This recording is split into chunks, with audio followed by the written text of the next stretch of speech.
Hello Leo, welcome dito sa aking channel. Kapalaran 888 Leo.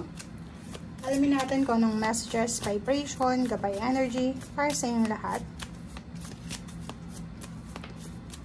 Ito ay general reading, so pwede kang makaresonate dito Leo. Gamitin mo ang iyong intuition sa panonood. Okay, ikaw lang yung may 4 cards dito. Number 16, 7, 28, 10, 31, 4, number 3. Leo, mag-comment ka sa comment section if resonated ka dito. Okay? Okay. So, 16, 7. Relationship, money, decision making, plans. Ay, kita natin dito na may Leo na posibleng may nililigawan ka ba or may naliligaw sa'yo. Choices, decision, relationship, parang ang dami-dami yung choices. Marami kayong kailangan pagdesisyonan, pag-isipan, pagpilian, parang ganon. So, nakikita natin na this week, make sure na matapos na itong pag-overthink mo. Okay? Kasi, sinasabi ng baraha sa'yo dito na kailangan mo nang magdesisyon as soon as possible. Parang ganon yung sinasabi ng baraha sa'yo. As soon as possible, magdesisyon ka na. And, yung iba sa inyo dito, Leo, mga matagal na kayong unemployed siguro. Unemployed or may trabaho pero stagnant yung trabaho. Yung ang liit lang ng sweldo pero nakakapagod yung trabaho, ganito, ganyan. So, sinasabi ng baraha na kailangan mong kumbaga baguhin kung ano yung meron ka sa ngayon. Okay? Travel plans. Sinasabi ng baraha dito na ngayong linggo is parang magsisimula kang magplano para sa next year or pwedeng sa vacation, Christmas or New Year's vacation. Okay? May iba din sa inyo dito na this week ay magta-travel. Magta-travel kayo this week or pwedeng next week or parang excited. Diba? May excited na Leo dito na magta-travel siya. Okay? May excited na bibili ng sasakyan. May excited na magkarelasyon na magme-met together, parang ganun. So, excited sila na magkita, parang ganun. Long distance relationship or mag-asawa lang na matagal na hindi nagkita. Okay? 31-4, sinasabi ng baraha dyan sa'yo na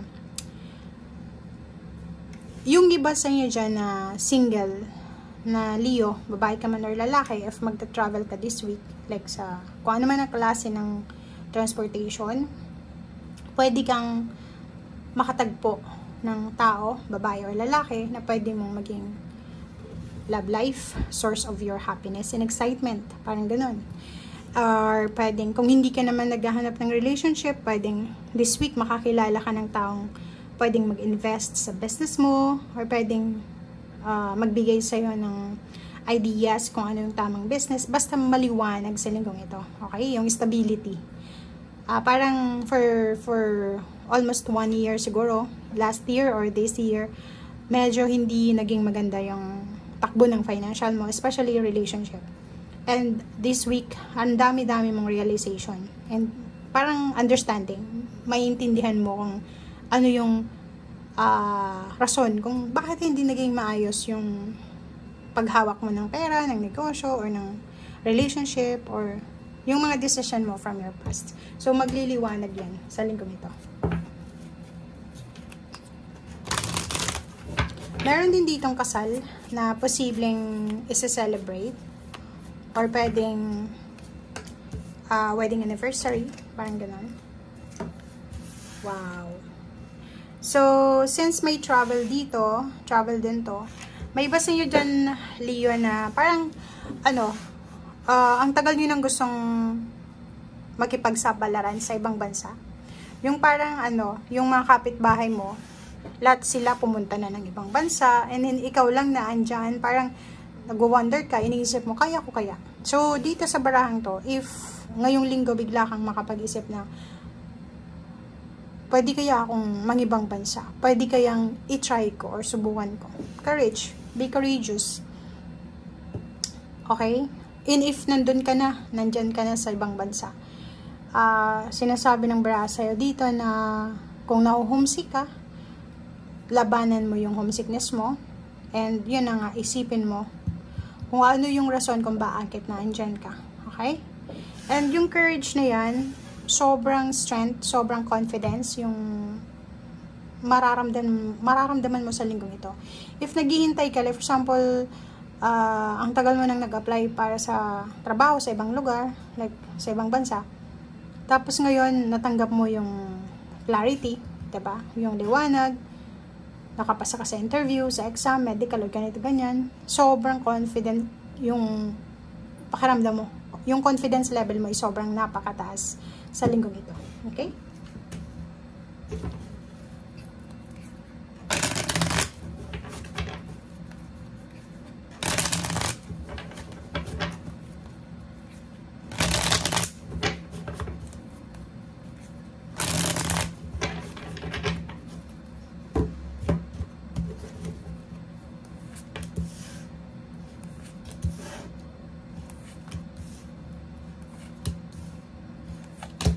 Yun na nga yung nakikita ko sir dito.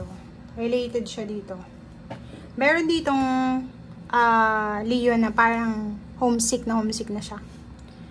Nasa ibang bansa na siya eh. Parang nakikita ko sa'yo dito, hindi ka makatulog sa gabi, na-insomnia ka na, may depression, anxiety, or kung ano man to, di ba, iyak ka ng iyak eh. Kasi mas parang feeling mo, mas masaya ka sa Pilipinas, kasama yung pamilya mo. Parang nakikita natin dito na may mga iba sa inyo kasi nandito ito, sa 16-7, may iba sa inyo dyan, Leo, na sa linggong ito, aalalahanin nyo yung masasaya at malulungkot na nangyari sa inyong pamilya. Kaya yung parang mga memories nyo. Okay? May iba sa inyo dito na gustong balikan yung masayang nangyari sa nakaraan, yung kumpleto pa sila, yung parang celebration dati. Di ba? Parang yun yung iniisip mo na mas masaya kayo dati. Okay? Nakikita natin dito na mayroon sa inyo dyan na naghihintay kayo. Like for example, yung celebration, ang tagal nyo nang naghihintay eh. Ang tagal nyo nang minamanifest na sana magkasama-sama yung buong pamilya. Bumalik yung dating peace of mind or peaceful na family life, and nandito ka, naghihintay ka. So, sabi sa'yo dito ng temperance, konting tiis ba? Konting tiyaga pa. Okay? Kung mali naman siya, parang sa linggong ito, iniisip mo na, lalo kung marami kang pera dati, diba? Parang naiisip mo dito na gusto mong balikan yung mga panahon na hindi ka na problema sa iyong pera. Okay? Dito naman, if ever naghihintay ka ng pera, lump sum of money ba yan?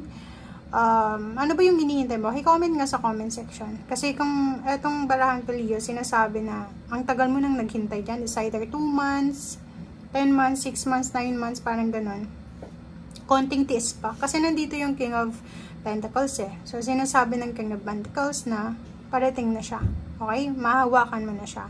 So, ang gagawin mo sa linggong ito, huwag kang malungkot, 'di ba? Maghintay, magpasensya. Sobrang impatient mo eh. Kung makikita mo 'to, medyo aggressiveness 'to, 'di ba? Yung parang choices, parang sa tagal na paghihintay mo, nang hinihintay mong perang ito, gagawa ka siguro ng, like for example, may lump sum of money kang gustong, matatanggap, pero impatient ka na. So, siguro yung iba sa inyo gagawin is mangungutang na lang, sobrang taas ng interest, doble-doble yung patong. So, nakikita ko sa'yo dito na wag mo yung gagawin. Okay, be patient, especially sa money. Sa trabaho, like kung naghihintay ka ng promosyon, ng contract signing, or kano pa man, kailangan mo maging mapasensya. Kasi,